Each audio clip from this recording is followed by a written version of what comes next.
Bonjour et bienvenue dans l'entretien de France 24. Notre invité aujourd'hui est Hervé Latsous, qui est le secrétaire général adjoint aux opérations de maintien de la paix des Nations Unies. En un mot, c'est le chef des fameux casques bleus, soit environ 110 000 personnes réparties dans 16 missions à travers le monde. Merci d'être avec nous. Merci. On va parler notamment de la dernière née de ces missions, la MINUSMA. C'est aussi sans doute l'une des plus périlleuses au Mali. Les casques bleus doivent en effet assurer la sécurité du scrutin présidentiel qui est prévu le 28 juillet et permettre la stabilisation du pays après les événements graves de ces dernières années. Certains ont affirmé que la MINUSMA est un pari de fou, une mission à haut risque.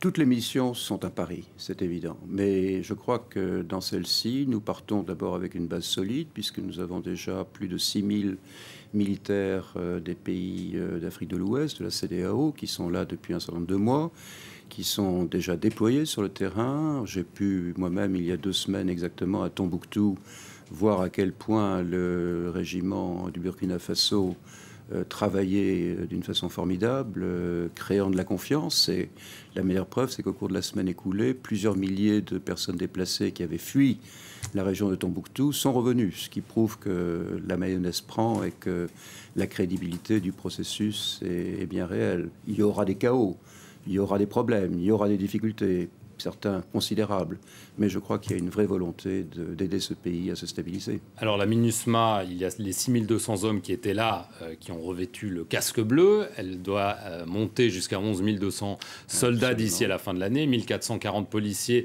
également. Vous venez de parler des dangers. Qu'est-ce que vous craignez le plus? Des attentats, des attaques en règle? Qu'est-ce que vous craignez le plus? C'est la première fois que nous allons opérer dans ce qu'on appelle, en termes techniques, un environnement asymétrique, avec des acteurs non étatiques qui sont ce qu'on sait, c'est-à-dire des djihadistes, des extrémistes de tout poil, des terroristes, des trafiquants aussi. Alors, les Français de l'opération Serval ont fait un travail remarquable depuis janvier. Ils vont rester là. Et ils restent là. J'ai d'ailleurs signé ce matin un accord avec l'état-major des armées qui s'engage à nous aider si nous rencontrons des difficultés considérables. Je crois que c'est un processus qui est engagé.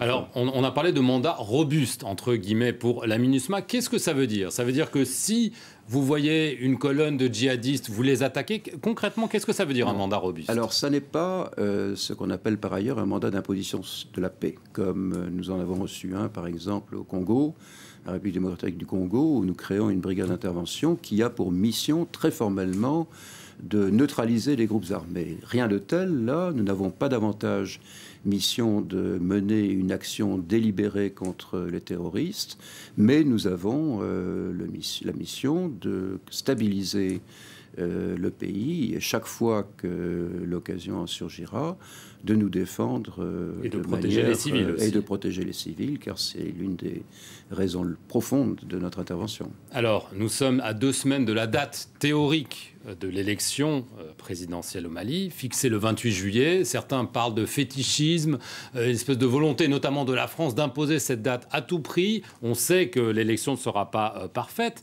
Votre patron, entre guillemets, le secrétaire général des Nations Unies, Ban Ki-moon, dans son dernier rapport, a affirmé que ces élections, dans ces conditions, seront sans doute loin d'être parfaites, voire pire. Est-ce que vous ne craignez pas qu'on force les choses ? Non, voire pire, certainement pas. Alors, vous avez bien raison, ces élections ne seront pas techniquement parfaites parce que, par exemple, il n'a pas été possible de mettre en mesure encore les réfugiés, les personnes déplacées, les mettre en mesure de voter, qu'encore qu'un travail est fait pour cela. Il y a le problème des jeunes qui ont atteint la majorité depuis la clôture de liste électorale. Mais je constate une chose, c'est qu'à la date d'hier, 34% des cartes d'électeurs dont la distribution avait commencé il y a 2 semaines, j'étais moi-même à Bamako à ce moment-là, 34% des cartes d'électeurs sont déjà distribuées et c'est un flot continu d'électeurs qui à travers tout le pays vient se récupérer ce document.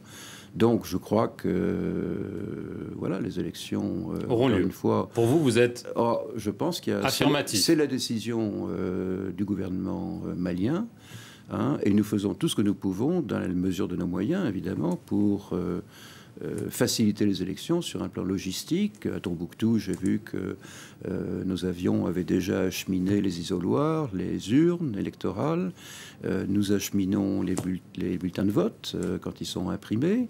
Et puis, nous contribuons à la sécurité. Nous avons déjà déployé plusieurs unités de police pour contribuer à maintenir le calme dans des grands centres urbains là où c'est nécessaire. Alors, évidemment, tous les yeux sont rivés sur la ville de Kidal. On sait qu'elle est partie entre les mains du MNLA, le mouvement national de libération de l'Azawad. Je sais que vous allez me dire que ce n'est plus le cas, mais il y a quand même beaucoup de tensions. L'armée malienne est revenue, mais de façon très prudente dans la ville. Il y a aussi une présence de la MINUSMA, mais tout le monde a dit s'il n'y a pas d'élection à Kidal, ça veut dire qu'il n'y a pas d'élection. Y aura-t-il une véritable élection à Kidal? Je le pense.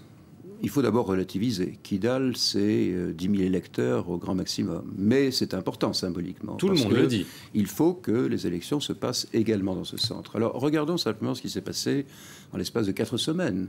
18 juin, signature de l'accord provisoire de Ouagadougou, qui engage les mouvements Touareg, MNLA et autres qui occupaient la zone de Kidal.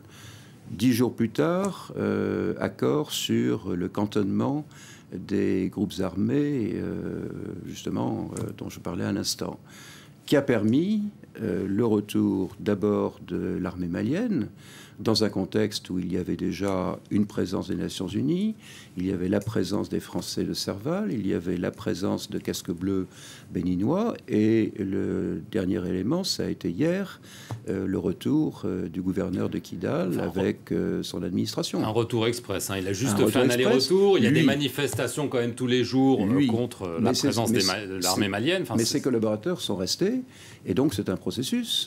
Alors il y a des incidents, évidemment, on ne règle pas en 2 coups de cuillère à peau, si vous me passez l'expression, une situation qui durait depuis longtemps. Est-ce que vous allez prendre des mesures spécifiques pour Kidal le jour de l'élection? Nous sommes en mesure d'intervenir s'il y a des troubles.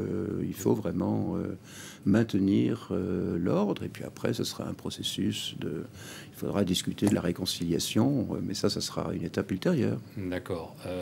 Il y a eu aussi beaucoup d'interrogations sur le degré de préparation des forces qui étaient déjà là, les forces africaines. Vous leur avez donné un délai de grâce de 4 mois pour se mettre à niveau des équipements, de la formation, du respect notamment des droits de l'homme. Il y a aussi une particularité avec le Tchad, qui a une sorte de processus de certification séparé, parce que l'armée tchadienne est soupçonnée d'utiliser notamment des enfants soldats et de ne pas respecter les droits de l'homme. Et c'est l'occasion de régler ce problème. Lorsque j'étais à Bamako il y a 2 semaines, j'avais amené avec moi des experts qui ont été inspecter le contingent tchadien à Tessalit et qui ont conclu qu'il n'y avait pas de mineurs parmi les troupes déployées. Mais ils étaient peut-être Par préparés. ailleurs, non, je pense que quand même il faut... ce sont quand même des gens qui réfléchissent. Par ailleurs, il y a un processus qui est en route pour que le Tchad soit rayé de la liste des États qui ont recours, qui recrutent des enfants soldats.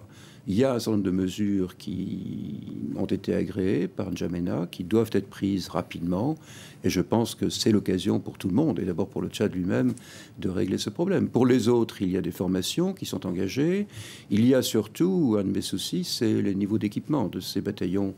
Et là, on parle de manque d'hélicoptères, manque d'avions de transport, c'est une constante d'ailleurs dans manque vos de blindés, manque d'équipements lourds. Et qui doit les donner, ça? Justement, la semaine prochaine, je convoque à New York une grosse réunion de pays contributeurs, des pays du Nord qui, par exemple, pour certains d'entre eux, sont en train de se retirer d'Afghanistan, qui pourraient donc parfaitement, comme le font déjà certains, décider de mettre à la disposition d'un pays. La France, par exemple. La France, elle a fait déjà beaucoup, mais je pense à un pays comme la Belgique, qui aide le contingent béninois en Côte d'Ivoire depuis 2 ans sur le plan des blindés.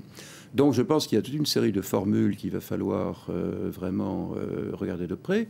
J'observe par ailleurs que depuis 1 an, nous avons aidé 3 pays de l'Afrique de l'Ouest qui avaient individuellement 1 ou 2 hélicoptères, ce qui nous intéresse pas beaucoup. On a besoin d'une escadrille. Eh bien, ces 3 pays se mettent ensemble et vont déployer une escadrille de 6 hélicoptères au Mali, et ça très prochainement. Alors, rapidement, parmi les contributeurs possibles, il vous manque 5 000 hommes pour arriver à 11 200 à la fin de l'année. On parle notamment de la Chine, ce serait la première fois en Afrique, et aussi sous la forme d'une force de combat. Ce n'est pas anodin. Ça ne sera pas la première fois en Afrique. Les Chinois sont déjà déployés ailleurs, mais classiquement, ils déployaient des unités du génie ou des unités médicales.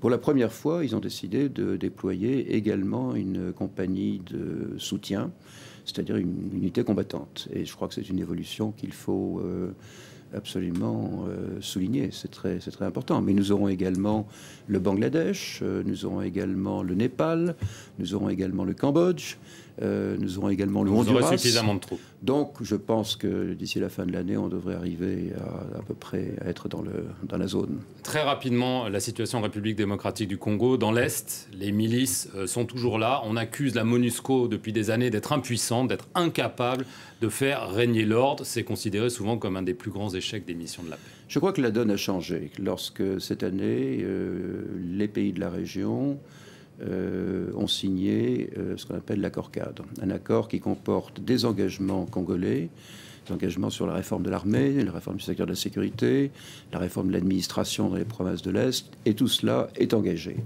Un engagement des pays voisins de respecter leur souveraineté mutuelle, de ne plus intervenir. Et ça, c'est très important. Et puis un mécanisme, écoutez, c'est sur quoi nous veillons, avec des informations, des rumeurs, mais enfin bon, il va falloir continuer à travailler là-dessus. Et un mécanisme de suivi, de supervision internationale. Alors nous avons mandat de déployer dans le cadre de la MONUSCO une brigade d'intervention qui va avoir un mandat pour le coup d'imposition de la paix, avec mission notamment de neutraliser ces groupes.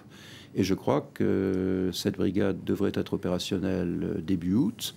Nous allons déployer également des engins, des drones de surveillance, uniquement de surveillance, mais qui vont exercer un effet de dissuasion qu'il exerce déjà avant même d'être dans l'air. Donc ça peut changer la donne. Donc je pense que l'idée, c'est bien de changer la donne. Je ne sais pas si nous y parviendrons, mais j'ai le ferme espoir que pour la première fois, les conditions soient remplies pour que nous franchissions une étape significative. Très bien, merci beaucoup Hervé Latsous pour vos éclaircissements sur la situation des casques bleus au Mali. En RDC, on n'a pas eu le temps de parler de bien d'autres endroits où ils sont déployés. Merci à vous d'avoir suivi cet entretien sur notre chaîne. Restez-y pour plus d'informations. Merci.